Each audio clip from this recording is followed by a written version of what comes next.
With any program, risks are involved and there are assumptions. So now in this video we look at some of the assumptions and risks in the results chain of the education sector plan.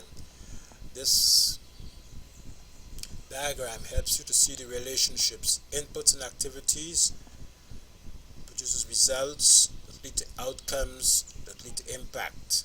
In other words, the logic of the results chain is if inputs and activities are done, then you'll get certain outputs.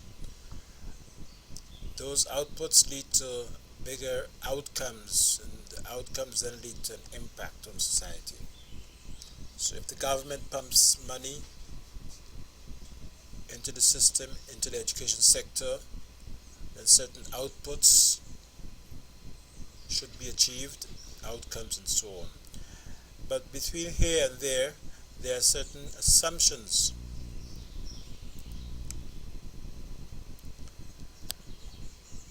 One of the assumptions is that all the inputs would be directly involved or channeled towards the achievement of the outputs. The question is that always the case? Another assumption is that all the activities are coordinated and are directly related to the outputs.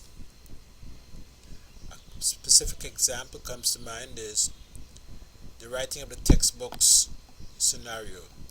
In a recent Kaito News release, in November the 9th, the Auditor General's report indicated that hundreds of thousands of dollars were paid to officers to write textbooks. What were the outputs? Were the textbooks well written, useful? Were they being used? And so on. If the inputs are not properly used, then you wouldn't get the desired outputs. Now, between outputs and outcomes, you also have assumptions that those outputs directly relate to the outcomes.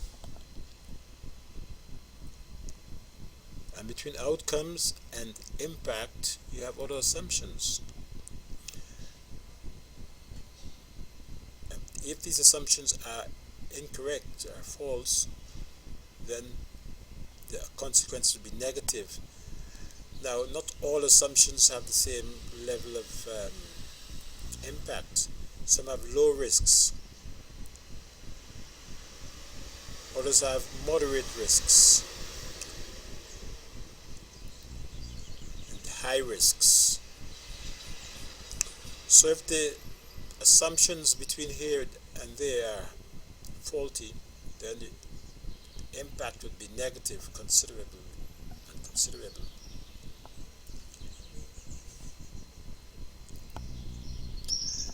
So to analyze the education sector plan, we use the how diagram.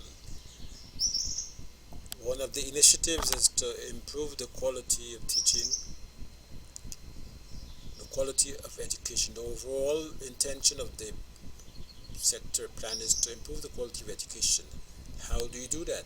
Improve school facilities, improve quality of teaching, improve quality of curriculum, increase instructional time and tasks.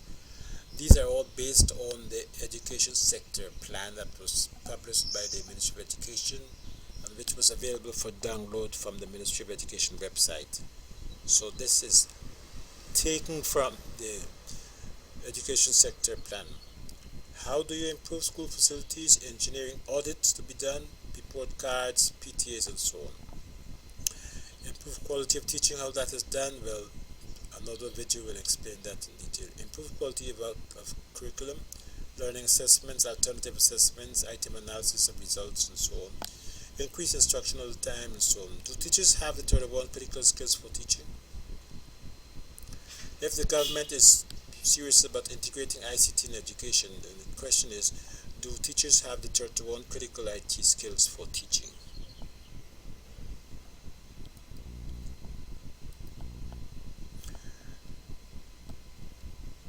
In earlier videos, we have done a granular analysis of the performance of students on all the subjects. English, maths, and science, and so on. And we have interactive modules explaining with audio narration and visual models, like the one you see on your screen currently.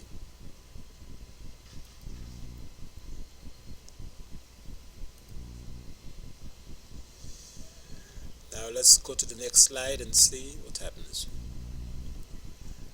In more detail, you have these elements here.